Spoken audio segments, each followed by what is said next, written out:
Hey, and welcome to episode 3 of the Illusive.media podcast, where I'll be interviewing a variety of guests who'll be sharing their stories. I hope at least someone out there can take something away from each episode. I know how podcasts have inspired me in the past, and that's why I'm here today. The show was exclusive to YouTube, but I'm glad to announce that it can now be found across the various apps out there, including Apple Podcasts, Amazon Music, Spotify, and more. If you are listening back to this via a podcasting app, you can head over to my YouTube channel for my other types of content and to see the video version of this podcast and more. That's I.E.media, I.E space media.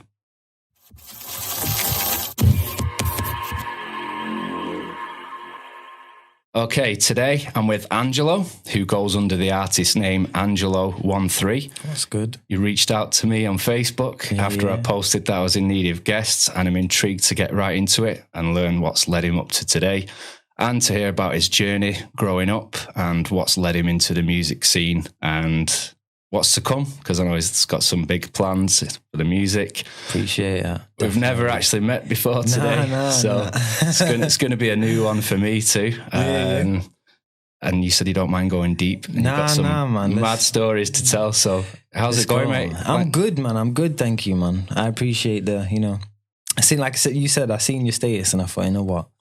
Nice to be good, innit? So we talked before, not taught you done music wise, innit? You'd sent me something before. Yeah, a remix to a song years ago, innit? Yeah, what it was is I made a track years ago, like a 140s sort of grimy track. Yeah. And then I was looking on SoundCloud for acapellas, and I found you and some of the lads. Yeah. The bopping acapella. Yeah. I put it to the track. I'm like, yo, it fits really good. I think I sent it you guys. You did. Added you on Facebook.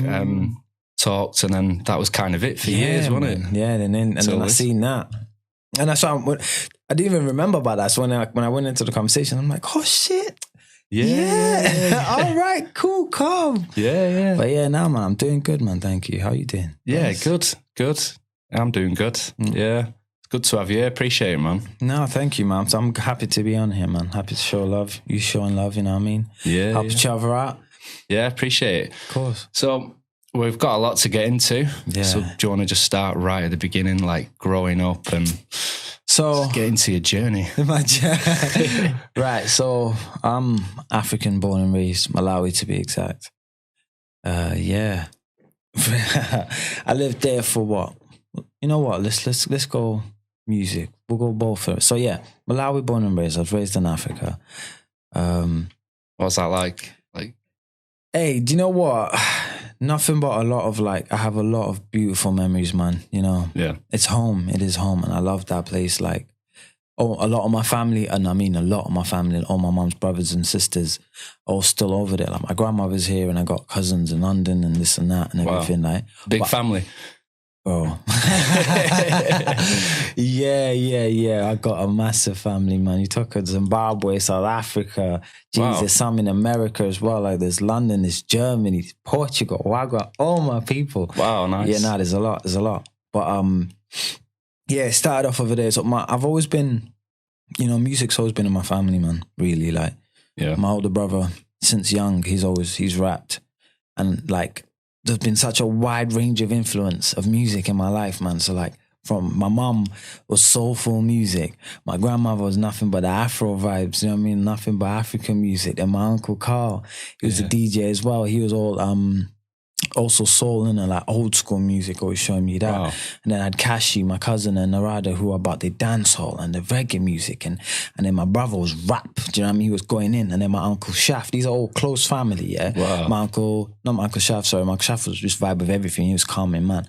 My uncle Riaz, he used to like dance music and trance and this. So I was like just music everywhere, do you know what I mean? Yeah. So since young, and that's what we always loved, Africans, barbecues and music and good time and chilling. Yeah, man. I have happy memories, obviously, like a lot of happy memories growing up in Africa, man. It's beautiful. There's two sides to the story, obviously, yeah. There's a lot of poverty as well, too, innit? Like, yeah, tough times. Yeah, of course, man. There was a lot of hard times, you know what I mean? But like within all the hard times, what I gotta be appreciate, like money's always been an issue, but love has not, which is something that one of my morals is spread love, not hate. You can't buy that, can you? Nah, man. You know, I've always had a supporting family. We're still supporting, still so close. I mean, that's wicked. Family's important, so important to me, man. Like one of the, if not, it's the biggest drive for everything I do is to help, you know, bigger things for the family and also to inspire others and everything. Yeah. But, yeah, man, it was poverty, a lot of broke times too. I remember a lot of that. Yeah. a lot of different situations. But yeah, I think my brother's the one who started actually making music first, Chanel. Okay. That's before I even came to England. Over there? Yeah, bro, like over there, like just rapping in it. And I've always sang, just always sing. Like I said, for a house full of music and a family full of music, you're always singing anyway. Do you know what I mean? Yeah. My grandmother, Gwenda, rest in R.I.P., my mum's mum, she's the driver for the dream as well. So you're gonna be a star, you're gonna be a star, like just sing. She used to just make me sing Usher songs and Justin Timberlake songs. So before the rapping, only that, it was shout out to my grandmother for that. Yeah, you know, like that's awesome. Like that, and I think that's behind every strong artist is a supporting family. Yeah, like man. Egging you on to do it. Yeah, man, they show love. I know some families out there that'd be like, "Oh, why are you wasting your time with this music thing?" Nah, there's two sides to it as well. You know, there's that my grandmother, used to overwrite that other side of my family saying that. Okay. Because it was very like education. My mom's always been a soldier, but she's always been like, education first. And my dad's like, he was straight. He was like, gotta be realistic. What are you doing? No, music ain't gonna work. Grow up, blah, blah, blah. Yeah. Rest in peace, my dad too, obviously. Like, and it used to be, for me, it used to be like, I'm proving wrong. These days, it's not in that sort of energy, but it's like, yeah. I just stopped telling him about my dreams because he didn't really like, he was just more, he was like, believed in realistic. But, you know, it's nothing. Yeah. I've never held that. Do you know what I mean? Like, that was all calm anyway. I still did my thing. My grandmother was the one who was always like, because obviously it's my mum's mum. Yeah. She'd let me go off school to go studio and, you know, that sort of stuff. Yeah. Like, my mum would be like, no, go to school. But my grandmother would be like, yeah, come go. Studio. That's wicked. I need to go take 3 days off because I used to do, we'll get to those slow. But yeah, my grandmother, man, like she was one of that's how it all really started. My brother rapping and he'd be like, right, come here with his boys, like, sing the chorus. Yeah. Like his friends, they had a group and that. But yeah, that's how that's how it's really started. That was beginning. And then I could say when I start, like, I'm asthmatic. This is so random. Okay. But it's actually a big part of it at the same time. Okay. So in Malawi, I used to go to a school called Mount View, primary school. No. And that there, we didn't have no grass football pitch. That thing was dust. Yeah. Asthma and dust don't really work. So sometimes I do it, but a lot of the times, like, I couldn't really do it too much. Yeah. Do you know what I mean? I'd do out of breath and stuff. Because you're a kid. But I'd also like go sit in with the music teacher. I remember I'd sit in and playing drums with him. And like, so I was always like, it's just really, you know, I've always just gravitated towards. When I was in Africa, I never thought it's going to be nothing. Yeah. That was the difference. When I was there, it was just music. You know what I mean? Yeah. Never like fucking did nothing. I never thought. It's good for your soul as well, though, isn't it?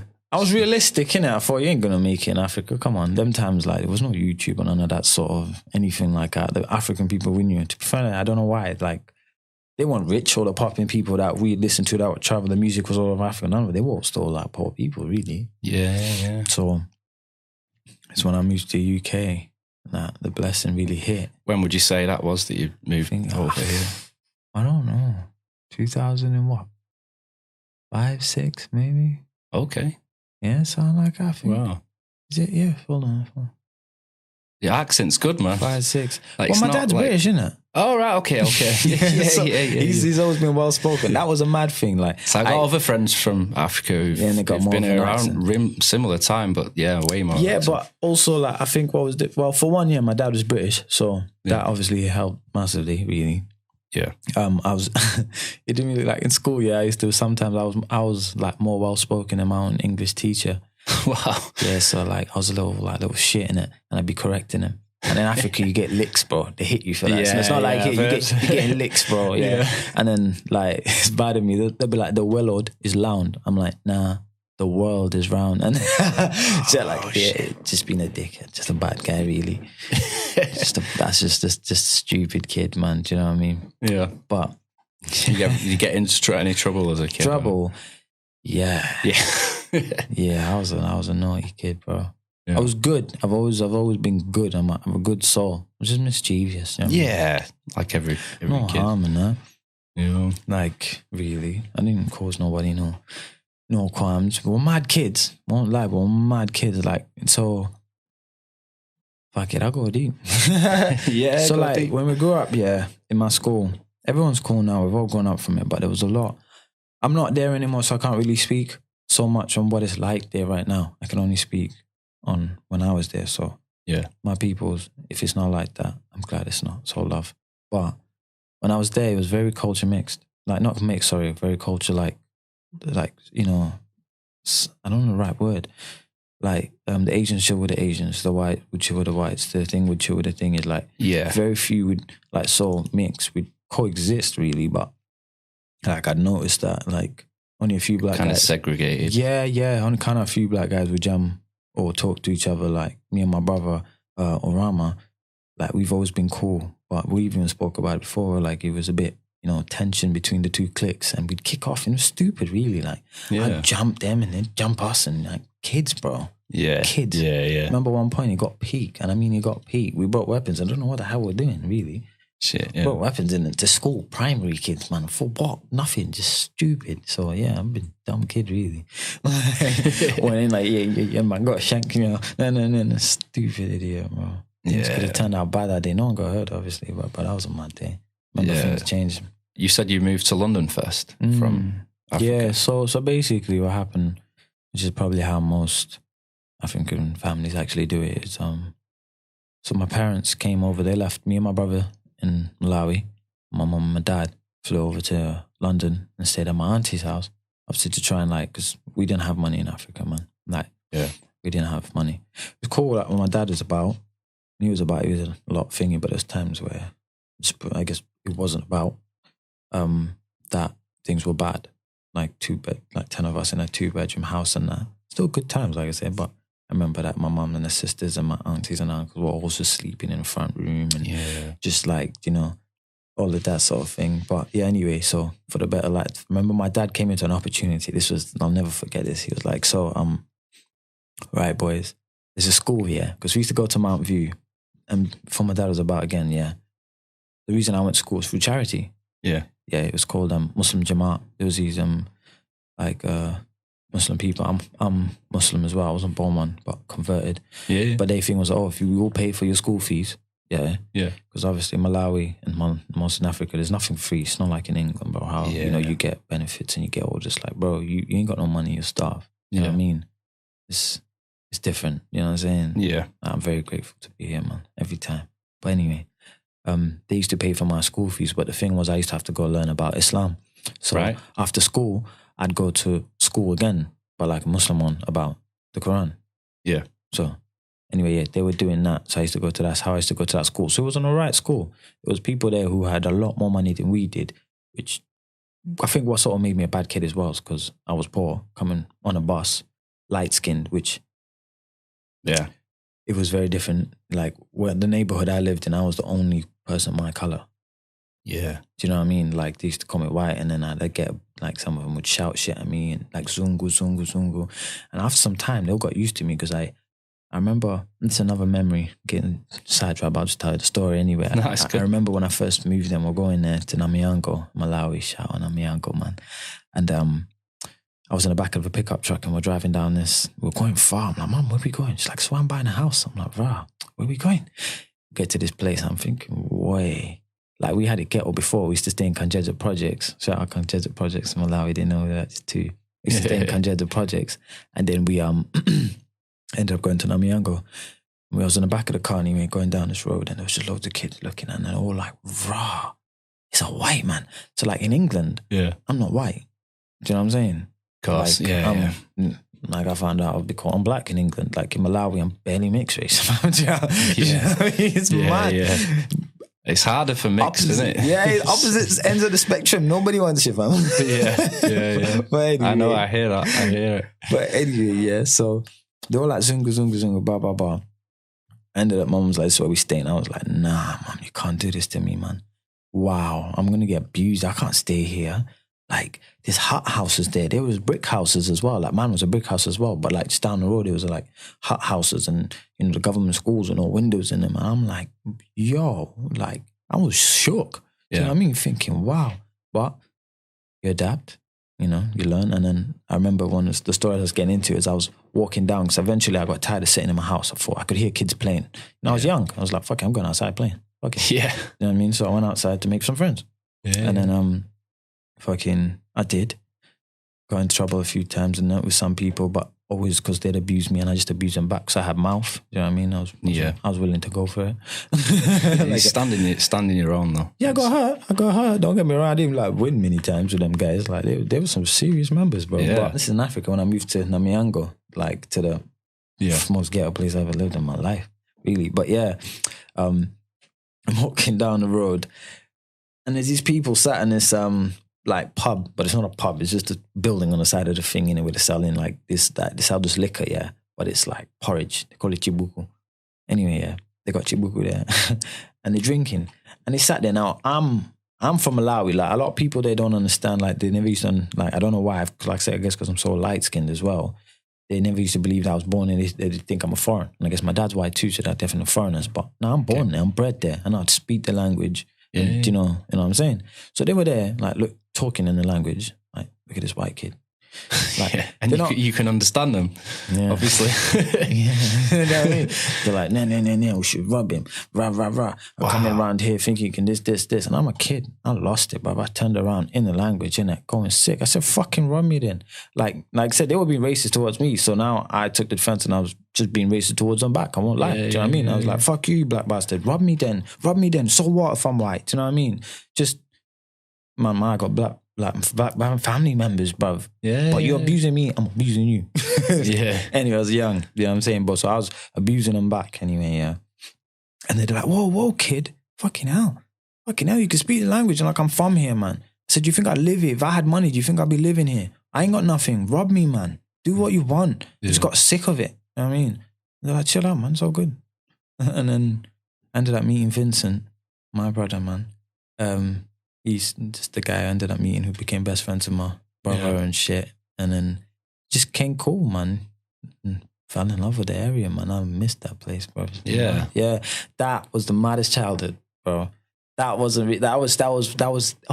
street music. Because there'd be people there, who was sick, bro. Talking about in the streets, they'd just be making instruments out of whatever they want. Do you know what I mean? No way. Like all the kids, man, they'd grab mad stuff and like wire cars and driving wire cars. Drums and stuff. Yeah, drums. And then like the guitars to me were more sounding like sitars. And Vincent's brother also used to play as well. So once and used to make their own. Yeah, make their own. Wow. Bro, make their own. They used to make their own toys, make their own. So I mean, it went from certain level to a very poor different thing, but bro, there was beauty in that, man. No lie. Like I said, you know, in that struggle, in that dark, those were the dark times for us. No electricity at times, no water in the house at times. No, you know, like some bad times, but at the same time, fucking music. Sick. The music was the street music. I remember them times, what we did in our house, was we got speakers, just all sorts of different speakers, even house, like we've always been that deep and made our own surround sound in our bedroom, me and my brother.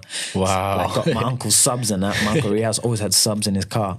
Put them all around the bedroom and that. And I smell banging out Eminem and that. Going into Eminem and rapping and Ja Rule and 50 Cent times and shit. I remember that. But yeah, like I said, all them in Africa, there was never a drive for music. It was just love for music, you know? Yeah. Massive love. But yeah, my family... Tangent now. My family ended up moving my dad came to us, the story was he came and was like, right, I've got an opportunity, a job, to move, to get this new job. And it means they'll give us this company house, which you're talking about a mansion. Now I'm living in the ends, bro. Yeah. It's like, let's go see these houses, yeah. And he takes me, my mum, my brother and that, yeah, to these houses and my grandmother in the farms just a bit out. And he's like, you're going to get to go to the private schools. Like I was going to a private school, but major called St. Andrews, where the president's kids and that go. Wow. Like, do you know what I'm saying? Life was about to go from this level to that level. He's like, we'll go down here and we'll pick a house. You're going to get to go to St. Andrews. You're going to have a driver. Yeah. Like, Africa's got 2 sides of living. No, I lie. It's got fucking 4 or 5 levels of living, bro. Wow. Like there's poor, and there's really poor, and then there's rich, and there's fucking insane rich. Like there's serious levels of poverty. You know what I mean? Serious, like it's vast, man. It's mad. Yeah. But we were about to jump massively. And I'm like, yo.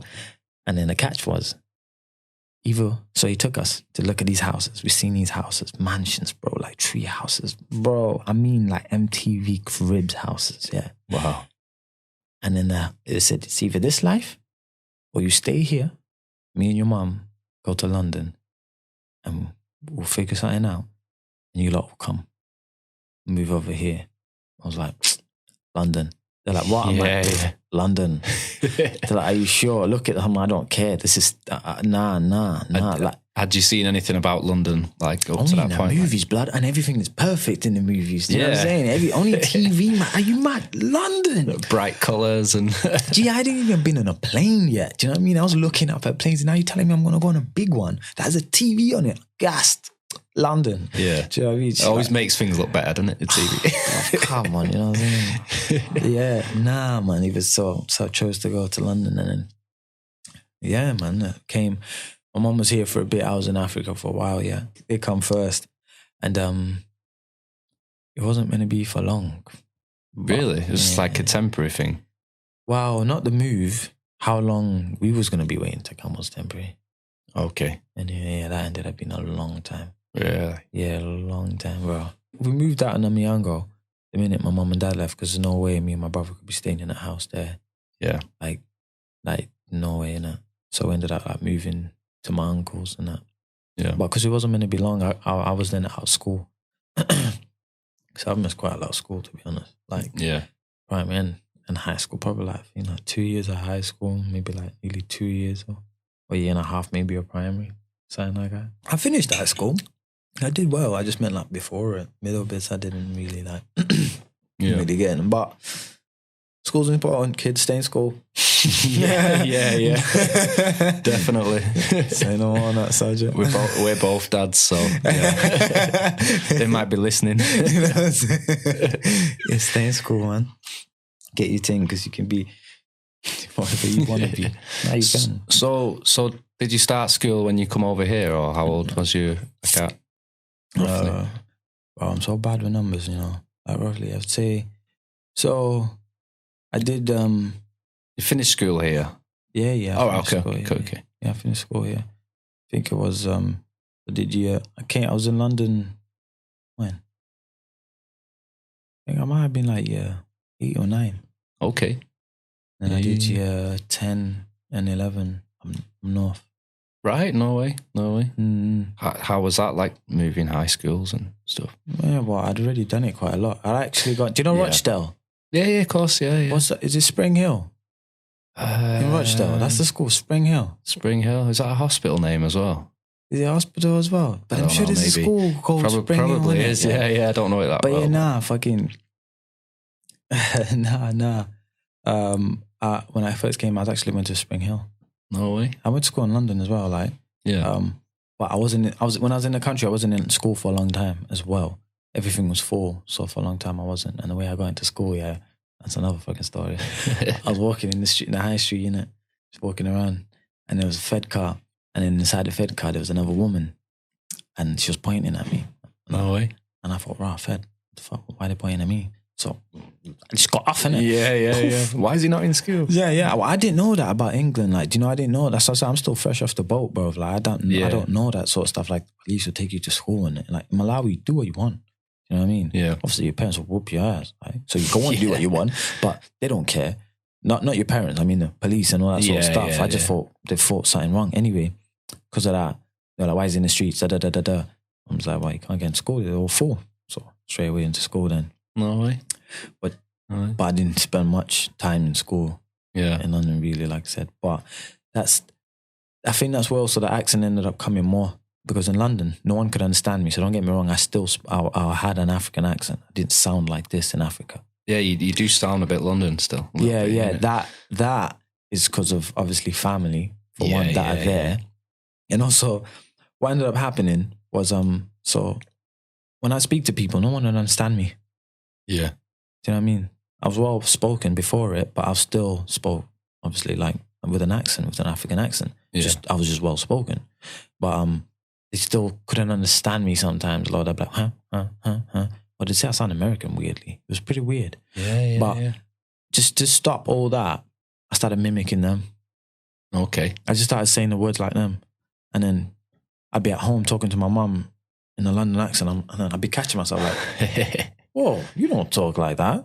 Do you know what I mean? But that, I think, for mimicking and trying to get people to understand me, I ended up getting the accent. Yeah. And it stuck. Yeah. So like now when you hear me talk, you will hear bits of African, because the way I pronounce some words, like that, for example, and then you'll hear some Southern accent, and then you'll hear Northern as well. Like, it's just like everything. Do you know what I mean? Just depends. Yeah. So multi, been about. Yeah. Travel, man. That's awesome, man. So like you moved over here and you finished school and stuff. Were you still following the music stuff around like your teenage years? Yeah, so I'll explain that. So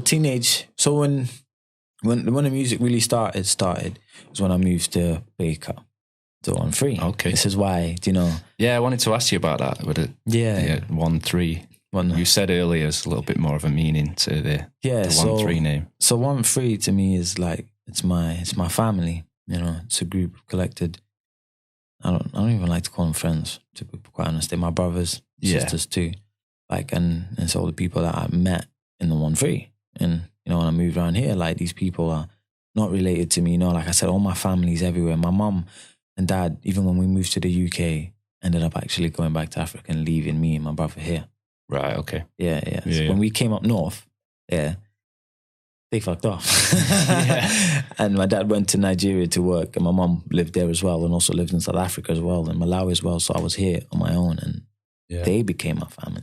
They parents, they friend, they, you know. Yeah, role models and stuff. Yeah, all of them, like, you know, all of them. And that's who I consider as One3. And like, the other meaning of it's like, people think the number 13 is bad luck and stuff like that. And I always used to feel like I was cursed in it. All of us have been through our own things, but like I always thought it was very negative, and I thought, no, I need to spin this around. So I'm gonna use this 1-3, this number 13, in this place where I stay, this place where it's a trap and seems so ghetto, and everyone seems to can't get out. And I'm gonna show you that you can do it from that, and I'm even call it that just to freaking prove it and show it to myself as well. But also to remember, no matter what, how far I go, where it all started was in Rosendale, Baker. Yeah, I've loved music before and a dream before, but it all started in Wake Up from a guy called, what sparked. There's so many, you know, there's always so many pieces to the puzzle, isn't there? Yeah. There's a lot, man. There's a lot of pieces, but so it's when we moved to Rosendale, I met a guy who lived across the road, Ian, who we childhood friends really. My brother, like I said, in Malawi, used to rap, and he used to like, oh, jump and sing. And then he was ended up like, come, Ian, you can rap. Me and Ian, I was beatboxing, and Ian was rapping, and my brother's like, fuck it, let's start a group, all three of us. And we're like, yeah, go on then, cool, isn't it? Yeah, sick. So how we started making music, it was MSN times, Wow, yeah. So you remember MP3s and that? Yeah. You know, you could record on them. So what we were doing was getting beats, downloading beats on LimeWire. And Kazaa, and I remember them days. You know them, downloading the beats. And then we'd stand in front of the speaker, get the speaker playing the music. And then we'd write our lyrics and that. And then my brother would go, then I'd go, then Ian would go, or Ian would go and do the chorus, and I'd come in, but we'd just hold it there and then just go like, you know, just da-da-da-da-da. And that's how we started doing that. No way. That was the first way of recording. That was time ago, bruv. Wow. Time ago. So like I said, I would have been like year 9, year 10 times. I don't know, 14, probably 14. Wow. Did you ever do any like MCing and stuff? Because I know around them times, they're big on that, innit? Around them ends, it was all like wig and pear stuff, and you never. I won't lie, I hated that. I hated that. I absolutely hated that music. Now I've just learned to accept it because that's part of the ends. Do you know what I mean? That's part of the ends. They love that. But that was the music. That was the music. That's what we was like constantly hearing, and like I was the weird guy for listening to rap. Basically, when I moved to Wake Up and everything, it was very different. Bear in mind, I'm coming from London. It's grime. Do you know what I mean? Grime's popping off now. Grime's going off. Yeah. And all of that. And then you come here, and I thought it was going to be the same, bro. I thought everywhere in England was going to be the same like London. Yeah. Do you know what I mean? My dad said we're moving to Manchester. He gassed me. He gassed me. I hated it when I moved. I won't lie. It was that's sort of what probably even allowed me to push and focus more on music, to be quite honest, because like there wasn't much outside for me Yeah. Like, it was very... It's it's in the hills, isn't it? Kind of place. Yeah. It was also hostile when I first moved there. Yeah. It was very racist. I'm sorry to put makeup on the thing like that. I'm sorry, boys. It's changed now. I think a lot of places in the UK were like that, to be honest, because I'm like a bit mixed. I say a bit mixed. I'm mixed myself. And growing up in North Manchester, like late 80s, early 90s, there used to be a lot of like National Front gangs, like the NF things with the skinheads. And I got jumped a couple of times by them, just like calling me all sorts, man. I know, man. Exactly, bro. So like, and that's in Manchester. So it still happens everywhere now, I guess. Like, but Baker, like I said, it's changed now. When I first came, it was only like, it was when everyone used to have the tracksuits, the TN tracksuit, the Cost tracksuits and all that, and just dunk and MCing sort of thing. So we were very different, like stood out like a sore thumb. Not only are we like not white, but fucking we like hip hop and like rap and like grime and dress different. Our pants sagging. So it was always like, it wasn't much outside besides, I'd still go out and do this, but it was just, you have to run a couple of times and this, that, because it's like, you're not going to fight 10 men, bare man, are you? You know what I mean? It was mad, really. So we used to just record, but like same way talking about the dunk. Anyway, how it elevated from that was a guy called John G, which I love that man to death, man. He's a sick guy, man. Absolutely amazing guy. He was a youth worker. He ended up like seeing us in Baker. He's like, yo. I'm like, yo. It's like, listen, you like do music? We're like, yeah, we rap. Yeah. It's like, listen, how about if I make a studio for you at the youth club? Yeah, will you lot come and use the youth club and you can rap and make your songs? Do you know what I mean? We were like, whoa, yeah, sick guy. And he did. But in there was where the people, he also did the same for the people that did dunk. He gave them the opportunities. He was putting on nights for them. He was, he was a good man. He was getting these people off the streets and putting their thing into music as much as he could. So there was a lot of clashes in there. Was it there? Nothing ever really happened, like, because there was a couple of them that were all, don't get me wrong, not everyone was just like, whoa. But there was a big group of friends and a few of them would be like, nah, try and diffuse the situation and this, that, because they were cool. So nothing really ever went down, really. Yeah. It was just a lot of tension for a long time. Pushes here and this and head thinking, been surrounded bare times and just ducking out. But anyway, we used to go there a lot and started recording in Area 51, it was called, in Bacup, Sunnycrest. Oh. And there was a youth club there that was popping. And then that's where we're doing a lot of the stuff. There's a guy in there called Sean as well. Sean Canty, I think it was. He was the guy who showed us how to like record in Cubase. Those were Cubase days, if you remember Cubase and that. Yeah, that's what I use, man. Yeah, you use that now, yeah? Cubase, yeah. Jeez, come on, fam. Yeah, well, we used to use Cubase then days to record and that. And then all the funding, he'd make us like do stuff. He'd be like, do stuff and then sign up for the Prince Trust Fund, is it? What's it called? Must be. Some one of them trust fund things anyway, like grants. You get grants to buy equipment, and we do an anti-drug album. And he was an amazing man. He created, like, he sparked the dream. He got us on a tour in schools. Do you know what I mean? And so we did that. He got us in proper 6 studios, like big ones. Like really sparked it for us, man. That youth club did a lot. Like I have all like. Bro, youth clubs need to come back. I know that's going deep, they do, man. But honestly, they do. I am a product of the youth club, honestly, man. And I know a lot of the people my age and even older than that also are. You know what I mean? From DJing and this and that was all from youth clubs.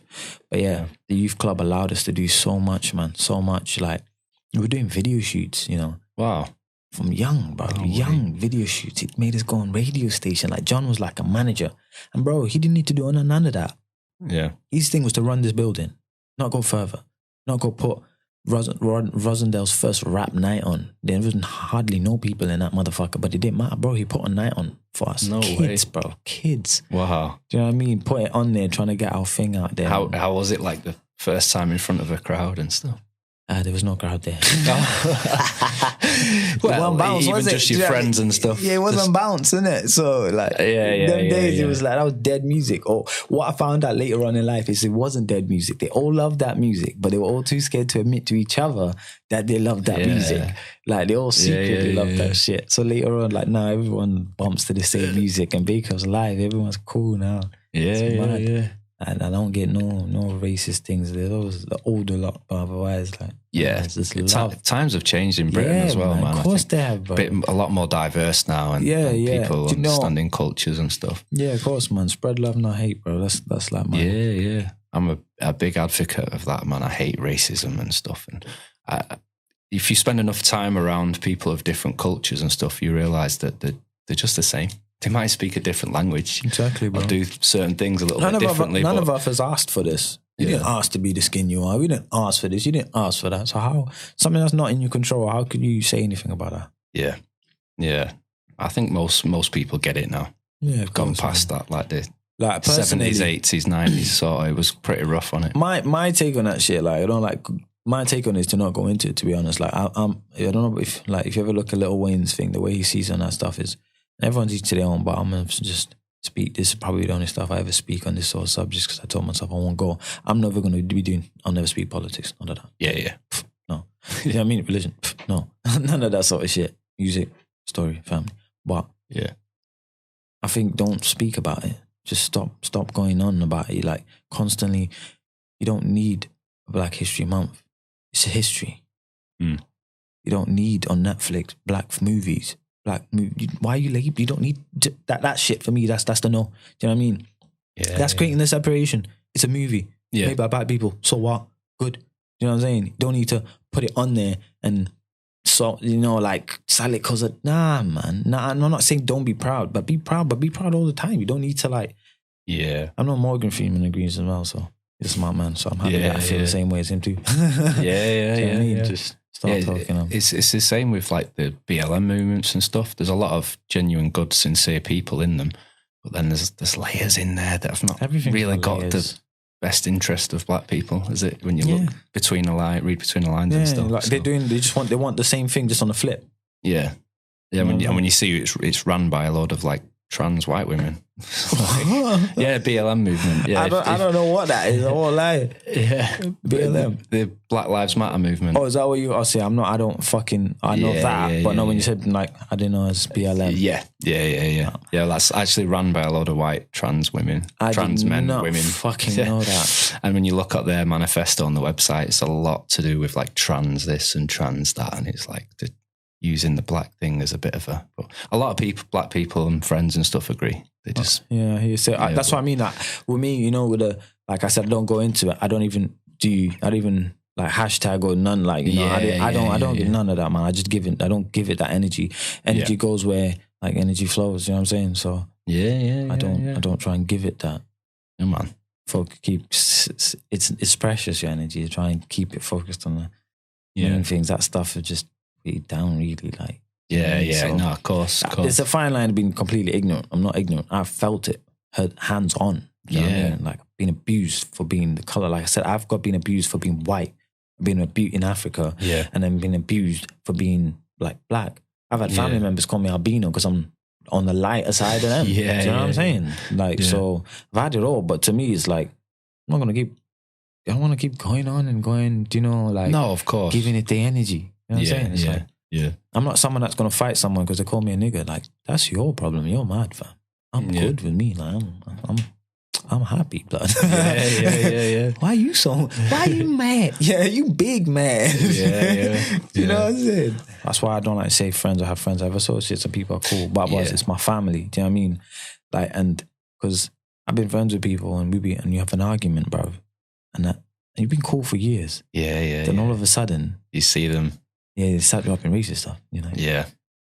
Like, well, damn, cuz. Yeah. It's like that, huh? Like, I know it's... Yeah, they're not your friends, son. Man. So, but you don't get mad about it. It's like... No. It's like to know you stand with people and like you're saying, you're like, damn, man. All right. Yeah. I feel sorry for them. That's it. Exactly, pity them, man. Just do you and be happy with yourself, innit? Yeah, for real. That's it, man. I'll tell you about the journey thing. So like from the youth club, so from Sunnycrest, like I said, where the dream actually started. It used to be me, my brother, and Ian. We were going in, you know, like always recording in there, making mixtapes. I remember dropping mixtapes on CDs, selling them in Manchester, you know, like, and everything, doing all that sort of thing. And then after some time, obviously, because we were still a lot younger than my brother, and he's been doing it for a long time. It's like, you lot are slacking too much. You're always out too much. You just want to go do stupid shit. You know what I mean? Just be like, but he was like, we got to do this. We're serious. We can make this happen from young. No. Do you know what I mean? Like, we just should have listened to him, you know. But obviously, we're just always out and doing rah. So he was like, right, I'm not making music with you lot no more. I'm sorry. Yeah. I need to, you know, do this with people who are really gonna do it. And we're like, all right, cool. You know what I mean? Appreciate that. It's all love. So my brother did. He went and joined a group called Educated Thugs, ET. They were doing bits. Do you remember AKA? No. Channel U. Like Channel U and AKA on thingy, like Grind TV. Channel the music one. Yeah. It used to be Channel U, then they changed to AKA, yeah. But anyway, they got a video on that. They were opening. Remember, they opened for gigs. They opened for a few people. They're doing shows. Way. But yeah, they were doing bits. Big names on that. Yeah, do you know what I mean? They were doing bits. Like, they were doing sick. No way. But then that ended up like frazzling. But anyway, so whilst my brother stopped that, and it was just me and Ian. And then Sav, a guy ended up moving down from London ways, East London guy. And he ended up coming up to Rosendale, and he heard about us, and he spit, bro. That guy, Sav, man, crazy, bro. That's the one you heard on bopping. That's the guy you heard on bopping. Yeah. Oh yeah, of course. Yeah, no. That guy, yeah, is. He don't do that no more or anything. Yeah, does he not? Nah. Yeah, I was gonna ask you, like, do you still see those guys? Nah, I don't see them guys. I talk to one of them guys, but I don't see them guys, man. Yeah, I talk to Sav and that. But yeah, Sav, when I'm meeting him, coming through, linking up with him, talent beyond belief, bro. Like, I'll happily admit, yeah. Now, I can say I'm better because I've been years on the guy, but otherwise, Sav was the guy. He was the guy. So he was sick to have someone so like hard as well. And also Ian used to go in because he used to also make beats and this and that. And it turned out everyone were making our own beats, recording our own stuff. And we made a group called Musical Gang. There's still stuff on YouTube now. You could go search. Oh, is there? You could go search Blood Pack and you'll see me as a kid from going in from time, bro. Really? Yeah. So you can search Blood Pack. Obviously, you'd have to search a bit more. Like, I'd have to give you more things to search, I guess. Everything you give me, I'll put in the description at the bottom of the thing. Oh, right, okay. Like on all the podcast apps and that one, so write the description. Jeez. I can put whatever you want on there. Yeah, that's sick. So there's Blood Pack, yeah, and that's beginning, like on YouTube stuff we're doing, like, if you write Blood Pack, just a link. It's called, we did a cover to, I don't know what squad it was, some grime songs. But yeah, Blood Pack, there's loads of stuff on that. Anyway, that stopped and we went to a Musical Gang. We called ourselves MG, Musical Gang. And we're going in. And then there's a trio as well, me, Sav and Ian. And we're doing that for a lot. There's still a lot of music out there as well. Yeah. We did, I think, 2 mixtapes as well and did those, same thing, tried to go shot on one in town, innit? Doing the standard thing. Yeah. Hustling. Yeah, we were doing that. And then, you know, I'll tell you like it is, innit? So, yeah, I believe, yeah. Well, I accept and I guess, yeah, but they made it out. Remember them both sitting me down one day, yeah? And like, listen, bro, we don't want to do MG anymore. I sort of felt like they were making it out because like I was the weak link in the thing, like letting them down, innit? Like one of them was just like, you know, that's the sort of what I was getting, but I was just like, all right, fuck it, innit? We're still friends, it's cool. But they're like, yeah, we not want to do MG, but don't quit doing music, da. Yeah. And I'm like, all right, no hurries, man. Cool, innit? I'm still going to do music. I guess it's just solo things. So that's where I was like, right, well, I used to be called Lyricist. Before that, I used to be called Lyricist. And then I was like, right, from the solo, what am I gonna do? You know, and that's where I thought, right, well, I've never been good at really creating or thinking of names, innit? Yeah. And then so them times is now college, so school's finished. Now it's coming to college times now that we like separating from MG and all going sort of solo. And now I run into Adam, my brother, still my brother. I thought, right, I'm gonna go to college. I don't want to do music because this is when, like, obviously going a bit deeper, I thought I'm a musician, like, I'm an artist. I want to use my voice. I want to rap. I want to sing. Yeah. College is not going to teach me nothing about that. So there's no point doing that. I'm gonna go to study media. Yeah. So I can learn to make covers and how to do videos and do a lot of stuff in-house so I can save a lot of money. Because I had learned that studio cost a lot and videos cost a lot because of John. John was doing it from us from we were kids. And obviously I asked him and he told me, it's like, oh, that cost 500 quid. that cost this. The studio was that. I'm thinking, fuck, where the fuck am I going to get that money from? Yeah, yeah. So if I go to college... You need money to make money, don't you? Exactly, do you know what I mean? Yeah, so if I go to college and I'll do media, maybe I can earn some shit from that. I can cut the costs, which really has. So, yeah, I'll think about that. Like, honestly, you know what I mean? But I met Adam. Adam was making music. Remember, bopping was actually dubstep, innit? So I started off with hip hop, you know, and then into grime, and then into dubstep. Like John was like said, like, but I've listened to all genres growing up, as I explained before, for my family. So I just love music. I don't care what it is. Yeah, catches me. Okay, I'll try it. You know what I mean? Let's go see if I can work on that. So we're doing dubstep. Met Adam. Adam produced for Sav, made a beat for Sav, made a beat for Ian, made a beat for me. And so I said, we're all doing our own solo thing. And then me and Adam started like really growing into a close relationship, friends, innit? Like becoming my brother and that over time. And then it became me and him. So Sav moved away, Ian moved away. Well, we started jamming and he also moved away. So like it was just now me. I met my friend Zach as well, but Zach wasn't really doing that in them times. I met Marcus as well, wasn't doing that in them times really. And then me and Adam just started doing it. He's like, fuck it, I'll produce for you. I'm like, cool. So he started producing the beats. We started chipping to, going to Airtight, to the studio, paying for the studio there. Shout out Airtight Studios. Absolutely amazing. Obviously, we wouldn't be going that much because we were still young. Do you know what I mean? Like, so we didn't really have that much money or anything. Still in college times. And then from there, Adam's like, yo, bro, I think we should just get a computer and I'll start recording you because we should be recording bare. You know, we should be recording loads as much as we can to get better and better. But we can't keep going there and then not being happy with the song, not due to them, but, you know, due to us. Sometimes like something, but you know, it was always like, you know, something you wanted to improve on. Yeah, like it was more us. Do you know what I mean? We're still young, like, but you're experimenting. You know, you're making music. You write something. You think, yeah, sick. That's gonna be sick. You go to the studio and it's dead. Yeah, that happens. Do you know what I mean? It still happens. Like you don't know. Yeah, the one that you think like it's on the right song. They go in the studio and you're like banger. Like don't get me. We made bare bangers in there, bro. Like one of my favorite songs was Genie. That's in there. Do you know what I mean? That's in there. I was made in there like loads. But anyway, still too expensive. So he was like, I'm gonna start recording you. And we could do it that way. And I was like, yeah, fuck it. So Adam started recording us. And then we started, like, if you go on my Instagram, Angelo One3, you just scroll down, brother, and you'll see it on the post saying, the beginning. Yeah. Okay. Like, we're going to build a studio, da-da-da-da-da-da. And if you look and actually just scroll up, you'll see just 2 MODO cheap monitors and an old-ass laptop.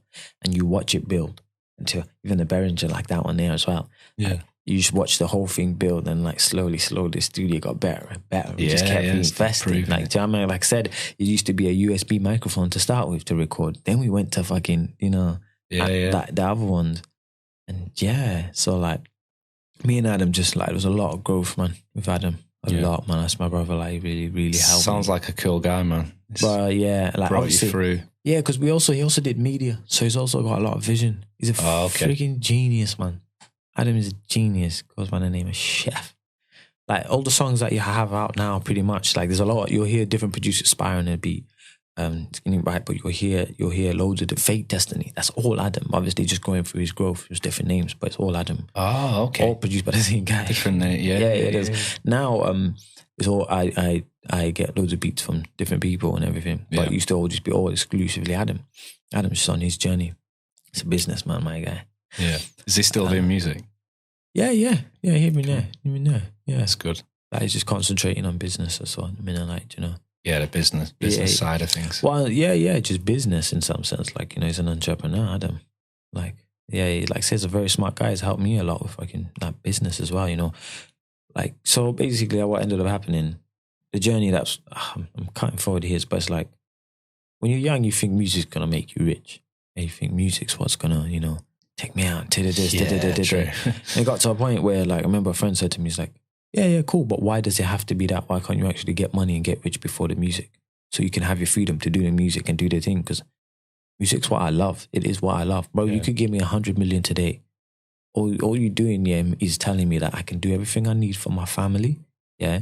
And just do music all There day. you go. That's what you're saying. I ain't gonna quit. Same, man. I just create content all day. Exactly. Oh yeah. Oh, I got sidetracked again. Jeez, my bad. I go on tangents, man. Oh yeah, Adam. The so business side. Yeah. So Adam's, he's not absolutely like constantly fingering me now. He's still so involved. Like, you know, like that's my ear, bro. Like, I send him songs. He gives me the thing. Like, the thing about Adam, how he helped me grow so much. He was brutally honest. Fucking was. He is. Like, we'll make a song together, yeah, and he'd be like, "That's not it, bro." I'm like, yeah, I mean, just recorded the whole song and this and that, and it just stopped, just go, decided that he'd be like, "You can do better than that, G." I'd be like, "Right, I think that's pretty sick." He's like, nah, not for this one, and then not for this one. But every time he hit me with that shit, and I came back, absolute banger. And I'm grateful for every time he did that. Absolutely hurt my feelings. Yeah. Those are real. That's what I mean. That's family. Do you know what I'm saying? Yeah. He was being honest with you and stuff. Yeah, there's also other people, like, you know, yeah, he did a lot in that sense. So me and him grew a lot together, like, as an artist together. Adam can play the guitar, the boy can play the drums, you know, he can play the piano, he can sing. He's freaking talented as hell. His mind and everything as well. He can do a lot of other stuff too. You know, so I learned a lot from him as well. The boy can even write music, amazing. You know what I mean? He's just gifted, man. I'm around gifted people, man. And that's beautiful. That's about it. But yeah, so me and Adam started chopping it up. And then the journey was basically a lot of the time from Angelo One3 to with Adam. This is how it starts. Yeah. And it's how it's going to continue anyway, still, to be honest. Like I said, because all these people, all the people inside One3, I consider my brothers. Some of them don't do music. Some of them do. Some of them are just my brothers. It's not a music band, or they're not there just for the music. It just so happens that I just want to represent, you know what I mean? So it's like a collective, isn't it? Yeah, it's a collective of people. So there's a few of us. I don't want to start mentioning names. No, of course not. My people, all of you know Wagwan. Yeah. Yeah. I'm sure they'll respect you for that as well, man. Yeah, of course, man. For still representing it. Nothing but love. Like, so I mean, even them, it's not that type of thing. We just know who we are in it or not. Yeah. Yeah, I just like it was a lot of it was for me to remember where we come from. That's the whole thing of the 1-3. Remember these people, this place, this, you know what I mean? Yeah. So that's why that's why when I say it's family, it's not like a band. It just so happens that these people that I met are just pieces to each other's puzzles. Do you know what I mean? Because they're all got their own journeys. It's not like all these people are on my journey. Like, we're on each other's journeys. You know what I mean? Yeah, intertwining. Yeah. Like, Zach had his own business. That's the person. That's my brother who was doing the videos for me. You'll see in it, like, Dream Photography, like, Dream Studios. That's the guy who just started to do my videos a lot of the time. Yeah. Do you know what I mean? And Adam was the producer and everything. And then Marcus as well. Marcus is someone I've dropped a few songs with him, and he's actually, I met him in college. Knew him before it. It's one of them. Marcus was always about. It's like, yo, but we never, like, connected. Do you know what I mean? We never jammed. In college, we jammed. Yeah. Even Zach, same. In college, we jammed. And even Jay. Met Jay about those times. I'm not mentioning names. Anyway, yeah, Malak. Nah, it's all good. You've not said anything bad. It's all good. No, it's nothing bad. I just didn't want to start, like, just, you know, picking this and picking that name and this and this. Do you know what I mean? It's just my people. That's all I just didn't want. You know you're going to get someone's like, why didn't you mention me? I think that's why I was trying to escape. But so we probably just had to go. But but obviously... it's hard when you're on the spot as well. You do forget things. I remember, innit? Afterwards, though, you might be like, oh, I should have mentioned this. So I'll get to that stage, because, to be honest, I thought, like, there's always been people in Rosendale anyway that have done music, like, do you know what I mean? A lot of them did bounce. A lot of them, when I think about the journey when I was with Adam, there's other people around. Like, you know what? Rosendale, the area I'm from is unreal, bro. I gotta say that, like, because this small area, bro, this tiny little area is full of talent. Yeah. Like, the creativity, and I believe, it's because there's not much there. Yeah. If you've got something, you're going in. So, like I was saying to you, there wasn't much outside for me. So I could concentrate on music. Yeah. There's beef outside and other issues and qualms. I was doing music a lot, got my head down. Like, I realized, like, I used to love it in London. Like I said, I hated it when I moved to London. But I think my life wouldn't have been what it is now, which I'm so grateful for. Everything happens for a reason, and I believe that now. You know what I mean? I really see that. So, like, I don't think I would have been able to concentrate and do what I've done and be the man I am if it wasn't for me moving to a place I hated at the start. How funny is that? Do you know what I mean? Yeah. Hated it, had friction, used to beg my dad to move to London. And then when he actually said, right, I'm going to move to London, I started loving it. I was like, nah. Like, you want to stay now? Yeah, he's like, you've been asking me for years, like, let's go. And now you're like, nah. I'm like, yeah, nah. I'm staying here, innit? There's too much going on. The music, got my girl, like, you know, the people, like, it's calm. I'm on the ball. We're going to make it next year. Do you know what I mean? Like, every year is our year type of thing. Yeah. Which it is, though. Obviously, keep that same energy. So you got a family of your own now, innit? Yeah, my daddy now. I know. Yeah. Mad. Daddy. How's that, man? Yeah, it was hard, you know. Yeah. Yeah, it's beautiful. I absolutely love it, man. Yeah. Little son, go bear. Oh. Yeah, he's young. My high school sweetheart. Wow. How long have you been with your partner? So, I mean, I'm bad on numbers, so ignore the numbers exactly, but I'm thinking probably 13 years. One That's motherfucking good, 3 again. See, That's 1 3, blood. Everything, bro. Yeah, it's mad. But yeah, nah, I'm a dad now. My dad now. It's still crazy. That don't sink in. But what about for you? How long did it take you for you to sink in? Oh, a good couple of years, to be honest. Yeah, because still sometimes I'm sat there now looking and thinking, blood, as if you got a child, man. You're responsible for him, you know, Angelo. I'm like, damn. Yeah, winging it. That's pretty much what you do when you have a child, aren't you? Yeah. Winging the whole thing. But yeah, now, dad now. I love it. I do love it, man. Family, like family's important to me, innit? Yeah, definitely. It's been a hard trying to juggle both. You know what I mean? That's what I was going to get to next. Yeah, I was going to say that because, like, my other two guests, friends that I had on the previous episodes, similar thing for them. Yeah. You know, once they've had the kids, they have to step back from the music for a bit and just I refuse. Yeah. Are you still able to do it though? Like when he was, I mean, now I was getting a little bit older, but like baby stages. What, when he was a baby, bruv, it was writ off. Yeah, that was a write off. Yeah. Oh, don't get me wrong. So what I did, my missus a G for that still, obviously. Like, I wasn't, when my son was born, I moved into my missus' parents' yard. Okay, cool. Yeah. So I was there. And I'd go to my boy, to Adam. Because Adam, like, a few times he'd build studios, different times, everything. But Adam had a studio again, yeah. So we used to do it in his yard. Before I always used to be in his yard. That's what he built it with. And then I went to his studio every Friday. So like every Friday, even when my son was born, except for the first 2 weeks I didn't. After that, every Friday I was in the studio. Had to make sure I was in the studio. Had to. Cool. Maybe if I went there for a bit and had to go home early, it was cool. Yeah, just so you got to at least do something. Yeah. It wasn't always successful, which was rather hurtful for me, but otherwise, nah. Funny enough, bro, like I've actually done more and I've been doing more since I've had a son. Right, okay. How mad is that? Yeah. It's like, I think before you run in, like you got all the time in the world, innit? Yeah. Like, I know you don't, but I mean, probably a bit more grounded, I think, once you bring a kid into the mix. You spend more time at home, so they sleep a lot, don't they? So you just can write and stuff. No, that is where I did not. We were not lucky with that. That's okay. Very sorry to hear that, bro. Like you talking like it's a lot better now, but it's not like Like now, I'm still waking up maybe twice. Maybe once, Mrs. might do it twice. You know, it's not the worst now. But before, we didn't have a good run with sleeping. No, that was bad. That was what was so hard about it, though. It was like no sleep, still going to work, still trying to do music, stay up and write and this and that. Like I realized, what I tell myself is like, obviously I work a 9 to 5. Yeah. So I'm like, I have to make the time. I have to make the time for it all. Yeah. Like, if I want to make it, if you want to get anything in life, you can't make an excuse. Like, yes, I got to work. Yes, I'm a dad.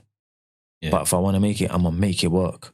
And what that means for me is late nights. Like, you know what I mean? I feel that, man, honestly. Exactly. My missus say to me, like, why are you coming to bed so late? Because me and my missus work together, we're self-employed, do like house cleaning and stuff. And some mornings I'm like so tired. She's like, why have you done it again? Why have you stayed up so late again? Because I'm like, that's my creative time. When you all go to bed, I'm editing and stuff. Exactly. If I didn't do it, I'm never going to do it. I'm losing my dreams then. Exactly. You know what I mean? So that's exactly the point. That's exactly what I'm saying. You have to make the time for it, man. Yeah. Otherwise, time will just go past and go by. You know what I mean? You want it, we gotta go for it, and that's why we both here right now. Yeah, yeah. You know what I mean? Going for it. Go work tomorrow. Yeah. Still. Same. Exactly. But yeah, no. It's beautiful being a dad, man. It's an amazing thing. And I think obviously, like I said, because family is my drive, Yeah. I have more drive now. Yeah, Do you know? I'm on a mission. And once he starts growing up and getting into the music and that, it's gonna be, you're gonna love that. Honestly, man, he's already singing like mad. Is he? He's already remixing songs, changing words to songs on his own. He's absolutely... Little bit of dancing and that. Yeah, honestly, man, I know people gas their own kids up and everything, because you would, but I'm not you can see it though, can't you, the difference? Bro, he's on time. He's in key. Yeah. The guy's singing Adele. He's singing The Weeknd. He's singing mad songs, like remembering this whole song. Yeah. And he's 2, man. I ain't heard of that. Like, personally, do you know what I mean? I wasn't doing that. Yeah. So I'm like, right, this kid's gifted, but I ain't gonna force him to do music. I ain't gonna ask him to do music. I ain't gonna push nothing on my son. Yeah. I don't want to do that. I want to let him be him, whatever he wants to be. Whatever you want to sweep, you want to you want to sweep, you want to go do fucking slugs. Do you know, like, think of the most randomest things you could think of. Like, whatever you want to do it. You know what I mean? I'm happy with it, man. Yeah, it's good. So I don't want to push him to do music, because it's a journey, music. Man. Yeah, you know, there's the media side of things and everything. Like, there ain't no job for this, man. You ain't applying. You ain't filling out a form. You creating nothing from something. Yeah, you know what I mean. Yeah. And we're too deep now to go back, aren't we? Yeah, too far. Yeah. It's like you get to that point sometimes. You're like, what am I doing? Yeah. Is this gonna work? Yeah. I'm gonna get old and be like, yeah, I got nowhere. And then I'm like, nah, forget that way of thinking. I'm doing it for me because I enjoy doing it. Exactly. And if something good comes from it, beautiful, then at least I can leave a legacy for my son. Yeah. You know, something for him to at least benefit off. Yeah, facts. Or if not, dive into it. Yeah, no, if he gets a little bit older and he's like, oh, show me how to mix a track, or show me how to work Cubase, I'll be so happy. But I'm like you, I'm not pushing it. But if it comes, he's going to have a good head start. Because all the shit that's took me decades to learn, I can just tell him straight away. You know, like that. Exactly. Yeah, like just yesterday anyway, because I show him my music all the time, obviously, because kids are like banger detections. Because if it's a banger, kids sing it. You know what I'm saying? So I show him my music. And I'm like, who's that? It's like, it's daddy. I'm like, yeah. So like, because I recorded my front room now. Like literally self-recording my front room. My preamp is on the floor. I just get my side table out, put the mic thing on top of it, get my chair out, get my mic on the side of it and everything. And so my mic's in my boxes to the side. So he likes to open it and he knows it's my microphone. And he was like, if daddy's singing through microphone, use microphone. I'm like, yeah. And I was like, do you want to use a microphone? He's like, yeah. So I was like, you know what? I'm actually going to say it up, yeah. I'm going to get him to jump on because he likes singing. I'm going to put a song, put the headphones on him, and get to hear his own voice. Because it's just fun. But I didn't want to push it, like I said, like as a career-wise. But yeah, it's awesome though. It's sick having like... It's different, isn't it, when you have a child? Something like you just change. Like you do change. Yeah, you do. Like for me personally, what changed a lot was I stopped caring about a lot of things. Yeah. Because that's now your world, isn't it? Like that's your main focus is them. And yeah, that was like that. It just made it like beautiful. Like a lot of stuff that used to matter above him is like, oh man. Yeah. You know what I mean? Like that ain't important at all. Yeah. Even when my missus, like, you know, when you fall out sometimes, and it's when we had him, obviously like 11 years ago now, but there's just a certain calmness. Yeah. It was like, everything's good.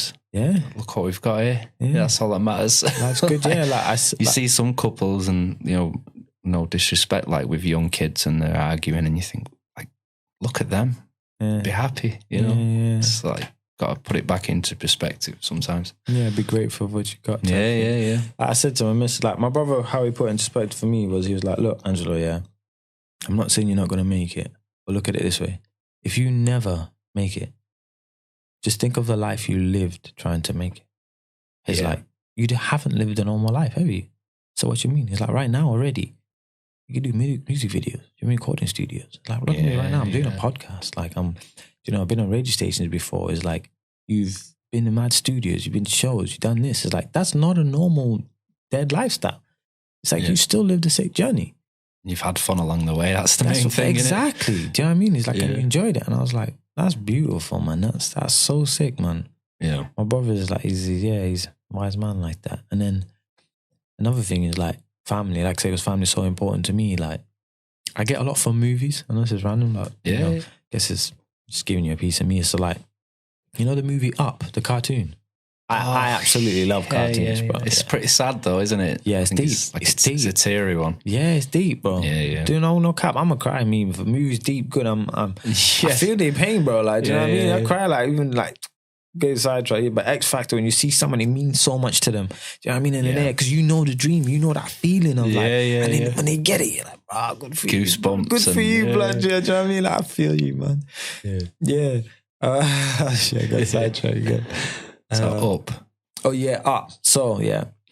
Have you watched it? You've watched it, innit? Back in when my son was a little bit smaller. Yeah, I won't even blame it on my son. I watched that on me. My son was born. He wasn't born. I love that shit. So in the movie Up, like the woman dies, his wife dies.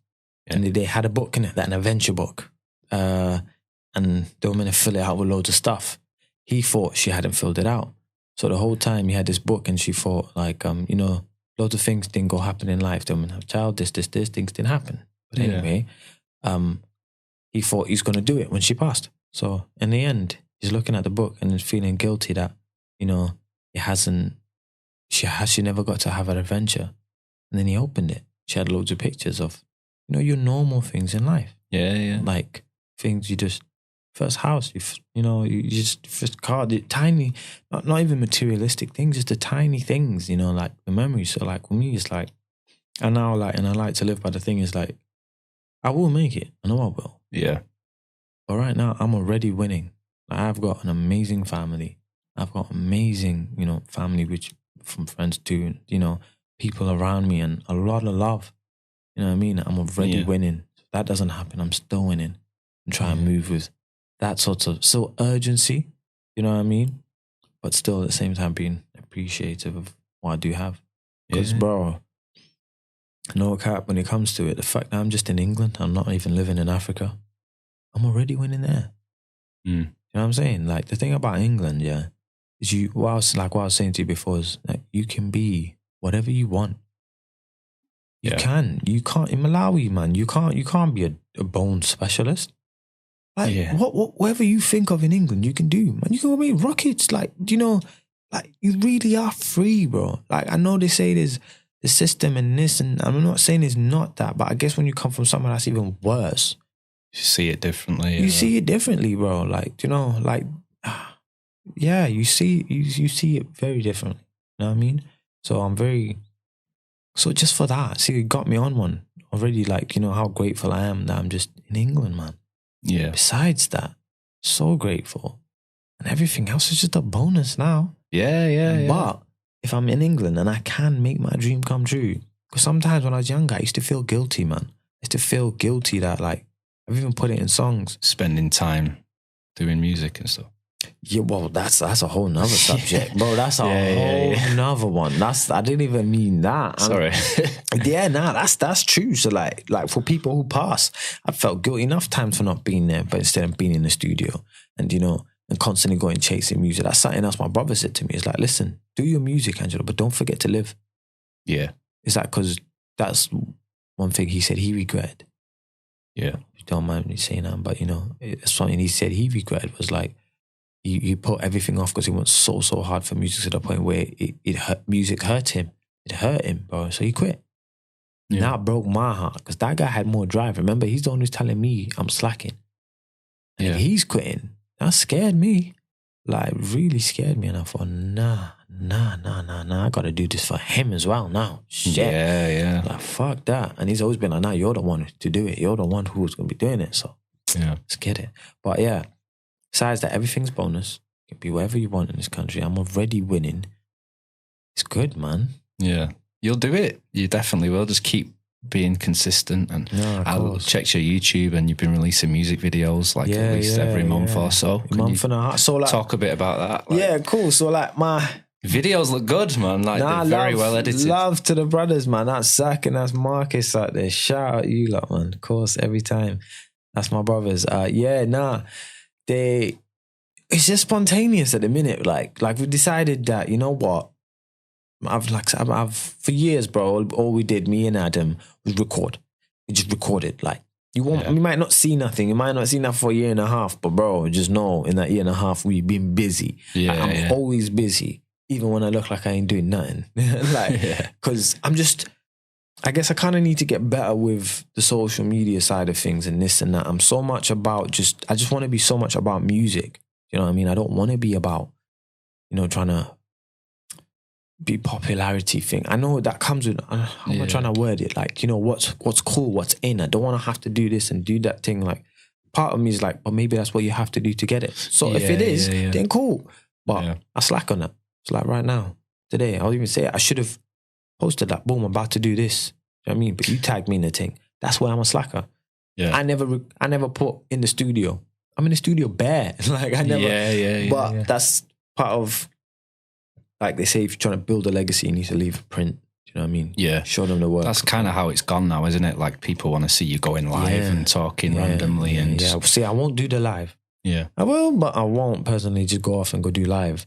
But what I need to do is start posting more. Like, being here, which I'll post afterwards. I'll post being in the thingy, interview, podcast. Like, but otherwise, terrible with that sort of stuff. But yeah, so our plan anyway, was let's just get through the music. So sat on a lot of music. Some of them, majority of them, I don't even have the files anymore, man. You're talking about years old music here. Yeah. Years old. So it's like, right, let's just get through it. We'll pick some to make music videos to. We'll make our way from the oldest to the newest ones and just keep running it like that. Yeah. We're like, oh, sick, cool, calm. So that's what you've been seeing at the minute. So Marcus and Zach, what I do is I send them tracks. Like, we'll link up and send them tracks. And I'm like, right, what'd you like? What'd you feel?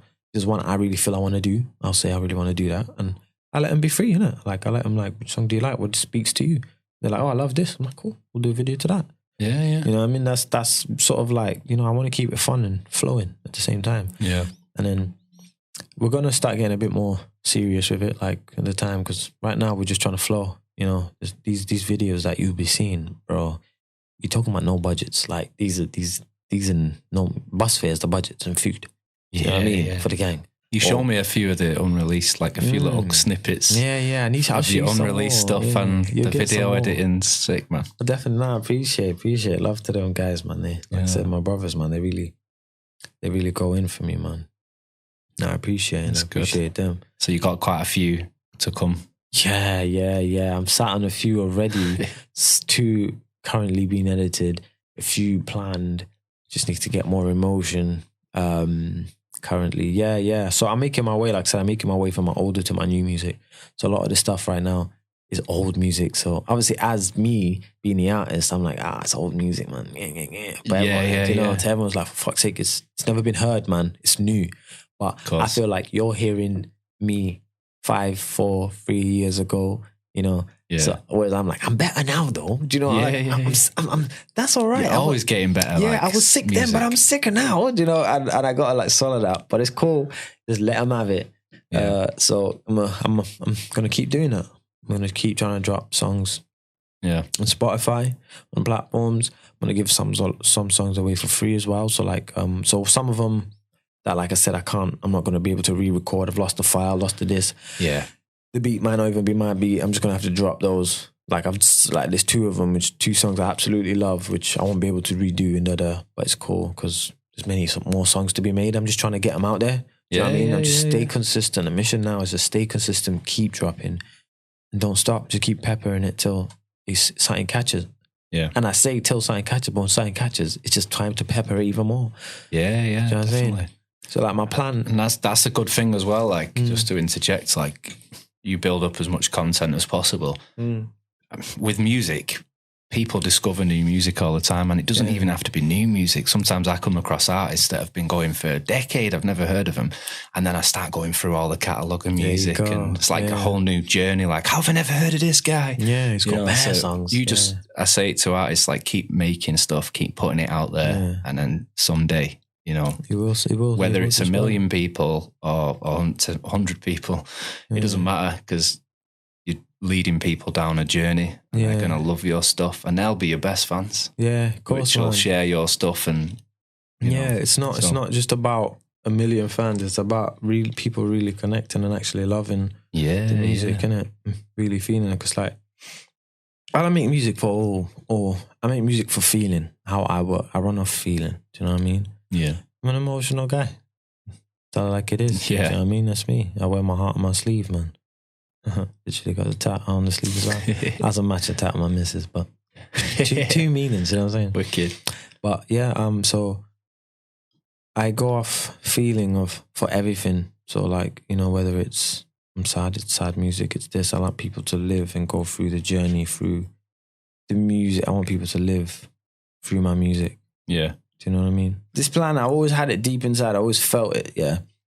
And my peoples are like, they don't think it's right, you know what I mean? But I stuck to it. I've been stubborn with it. Yeah. And we made this album, me and Adam, like the whole thing from scratch. And it's all just us. This album's old, bro. Oh, but it's like, it's beautiful. I don't care. I'll stand by that, you know? It's absolutely amazing music. And I can't believe that we were so young and managed to do that. You know, it was just pure raw talent. That's what it was. Just raw everything on it. And my plan is to, like, hold that until the traction's going and people want an album from me. Because I always felt like people ain't going to listen to an album that they don't know. Now, Russ, the American Russ, not Russ Millions, like the American rapper Russ, he actually did and made it from something that the way I wanted to do it. So to see that my plan had actually been executed, obviously before me, couldn't care. I was just happy the fact that this fucking guy's done it, blood. Like, what I said, he got bare tracks, had an album ready, like I got an album ready, peppered the bare songs and just kept absolutely peppering it non-stop. He did it for like 2-3 years straight, a song a week, dog. Like, wow. That's another level. Not even music videos here and there. Yeah. Whereas I thought I'm going to try to go for 2 songs a month on Spotify, a music video a month and a half. You know, to give me some time to thingy, and a round leeway to that, but still staying consistent. Yeah. You know, so still staying at. If I feel like dropping some more, I'll just drop some more. But I need to make sure at least 2 songs a month, 3 including a video. Yeah. A month and a half. So yeah, seen him do that, and it actually worked. Do you know what I mean? So it was like, rah. So my plan is right. Stick to your fucking plan, Angelo. I was right all along. He's shown in that he had his album ready, and when people were ready for an album, because he said people, when he was dropping, he dropped like 11 albums, bro. And none of them did nothing. Yeah. Not that the songs weren't fire or something. He said some of the songs weren't trash, but like the interest, if no one knows you, they ain't gonna listen to your whole album, blood. Like, they don't really care like that. Do you know what I mean? Yeah. They listen. He said he noticed it'd be like first 3 songs would get a lot and the rest would just go dead.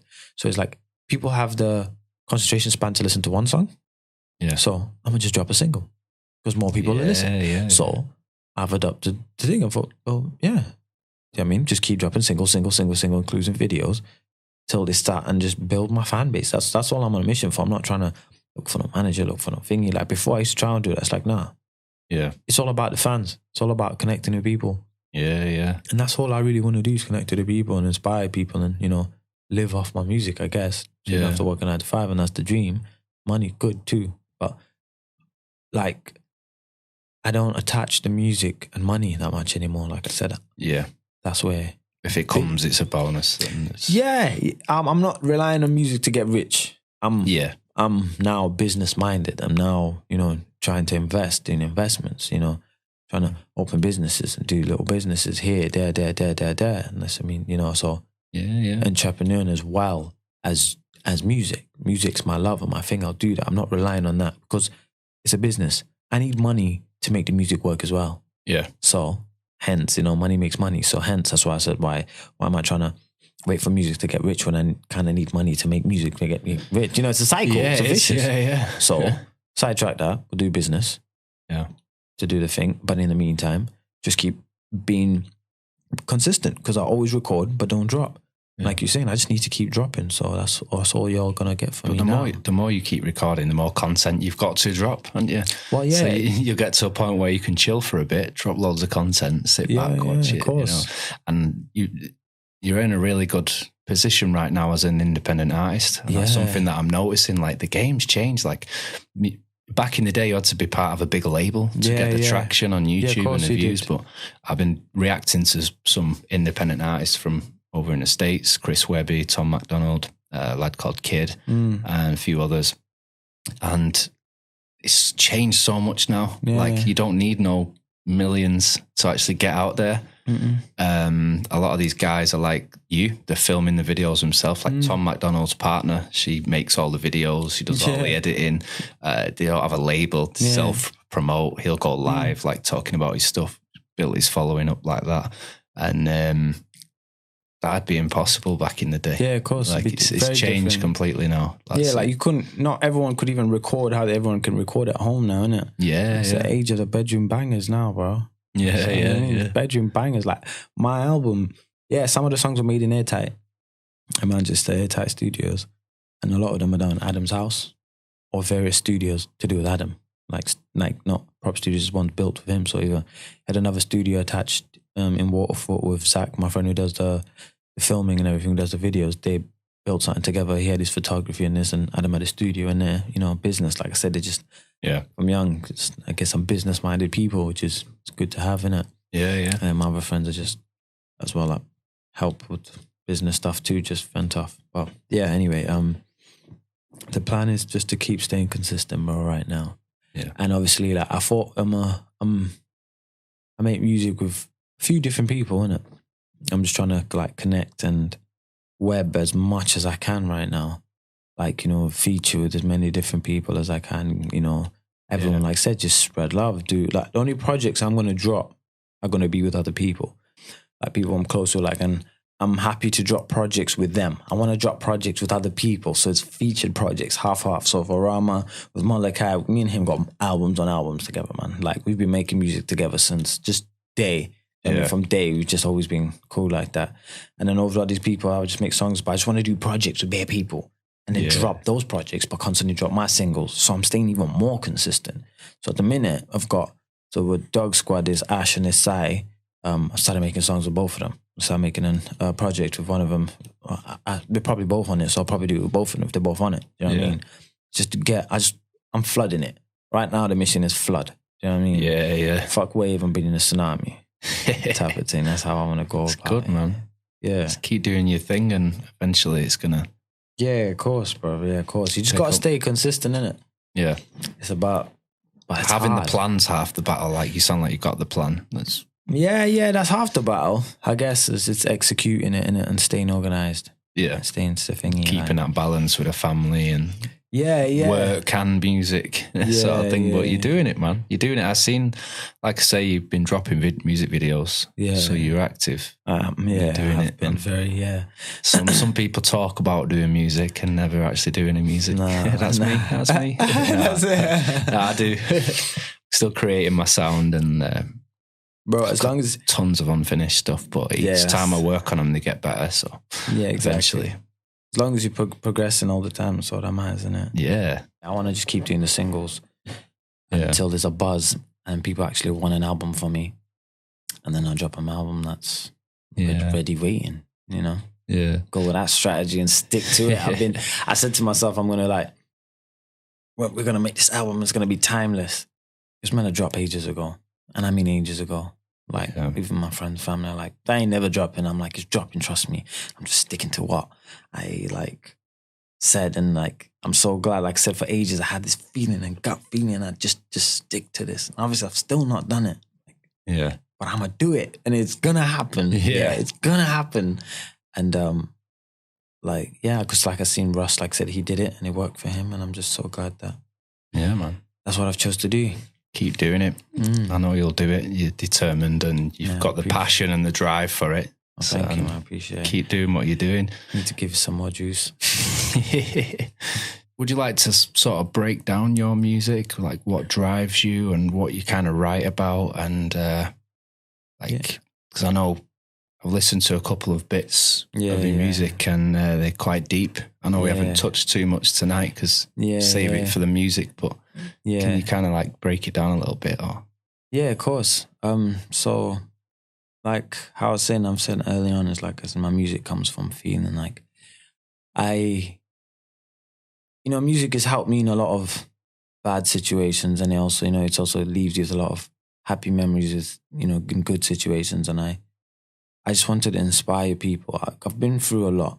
I don't mean to say that like I've been through a lot. I know we've all been through a lot, but I've been through a lot of things that I feel, other people can really relate to, and I can help them. And what music came for me was, I thought, what I told myself was, all the stuff I've gone through is just means you're more relatable. You can help a lot more people and speak to a lot more people. If you've been through all this and you can pull this off, being born in Malawi, living in Amiango, coming to the UK, and the story, like you can really pull this off, man. You can give motivation and change lives to a lot of people, like how other musicians have done the same for me. Do you know what I mean? I just wanted to inspire, show them. Yeah, so my music does come from a lot of pain and stories and stuff like that. There's happy music as well, like obviously, it goes off emotion of how I'm feeling at the time. I'm just walking around depressed. Do you know what I'm saying? I'm generally a happy guy. Yeah. But my music is I'd class it as, soul music. Like when I went on the journey of making what's a mixtape, I said, well, I dropped the first album, which is a mixtape. It's called Real, the Mixtape. That journey itself, man, it was like I decided, I just want to be honest. Yeah. I don't want to talk about nothing that ain't really honest to me or someone close to me if it's not a story of someone really close to me. I just want to keep it real. So I decided to call it Real, the Mixtape. Everything on it has to be that. And so happened, it molded me, that album molded me to the artist, that I've become and grown into and continuing to grow into. So I'd say I like to make meaningful music, Yeah. I want people, I've seen a thing saying that people won't remember what you said, but remember how you make them feel. Music makes you feel stuff. Yes, you use words. Your words can make you feel some sort of way. So I know that's a clash on itself. They're powerful though, aren't they? Yeah, do you know what I mean? People say like, sticks and stones and all that, but words are powerful, man. Yeah, but words will scar you for life, don't they? Or they can heal you. Do you know what I mean? And they can free you. Yeah, so like the reason I feel, my purpose is, to inspire through music and, to make music that people like feel, can help them out of dark places, but can also make them smile and can also, help them feel in love, like, for just everything they're going through. Do you know what I mean? Yeah. But it's mainly meaningful music that either I've gone through, someone close to me has gone through, friends going through a story. Like it's generally stories, True stories as well. Yeah. They're all That's true the best stories. music, man. Obviously, like some of them will be not my story, but it's a true story from my people. You know what I mean? That they're going through, and I'll explain it as if like it's through me. Do you know what I mean? But just because I don't want to expose who they are. Do you know what I mean? That's their own personal thing. Yeah. They're comfortable with me putting them into songs. Yeah, they're like, that's beautiful. Like, a few of them I've showed them after. I'm not saying like, I've done this. I've made a song and I've been like, yo, bro, like I've made a song about you, what you're going through right now and your situation. I hope you don't mind. Here you go, listen to it. And so far, man, not one of them has been like, blood, what the fuck? Do you know what I mean? Or like, Angelo, what are you doing? They've just been like, that's beautiful, man. I'm like, and that's gonna really hit them, isn't it? Like that's such a powerful thing that someone making a song about the struggles you're going through and trying to help you and you're showing them love as well. Like, look, you're not on your own. Of course, no, exactly. It's like it's creating. I believe there's a lot of like, there's beauty in pain, man. That's horrible, but like, there's beauty in pain, and there's only nothing but growth in pain. And then also it's an appreciation in pain. Like there's a lot of good things in something that's very like, you know, it's mad. So when you express it, like, because music is therapy as well. Do you know what I mean? Yeah. For me as personally, I'm a very selfish musician. I make music to get me through what I'm going through. Sometimes, like, because I just love to record, if I'm not going through nothing and I'm good and I'm just like, can't just talk about me, that's when I will like express my friends' feeling, or if they feeling something. That's when I'll use other stories and stuff like that and still keep it real, you know, just to help them. But like, it's just therapy, you know.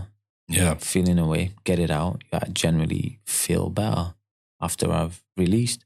And I believe, I believe, because we started off telling myself, I guess that's how beliefs come in. It starts off small. And I was like, you know, Angelo, you've gone through all these things you've gone through, and you've seen all these things you've gone through, so you can help more people, so you can inspire more people. Like, sometimes I feel that I haven't even, you're always growing as an artist. I haven't even grown into an artist yet to be able to explain everything or tell the story how I may want to tell the story, you know? Yeah. I've been through the beauty and the beast, you know, the bad, the both sides, because it's beautiful. But that's life, bro. Yeah, a roller coaster. Since having a child, like things became a lot more about meaning. It's always about meaning. You know, before my son, like I said, it was to be real, to be thin, but a lot more about meaning now for me personally, you know. Yeah, that's good. Yeah, like I said, so spread love, not hate, man. That's the vibe, and that's the slogan I'm running by, you know. Yeah. That's good. Do you want to tell people where they can find your music, like all your social medias and stuff? So you can find me on all streaming platforms, basically, you know, whatever you choose to use, whether it's Apple, Tidal, Spotify, and it's Angelo One3. So it's Angelo One3, One3 That's how you spell it out. So it's at Spotify. The social media is the same. Facebook's the same. Angelo One3. Instagram Angelo One3. I don't really use Twitter, but if you kick it like that, it's on there too. I'm on TikTok as well. All right. Okay. Yeah. No way. A friend of mine, Kid J, you know, I was talking to you about earlier. Yeah, my brother, my little nigga.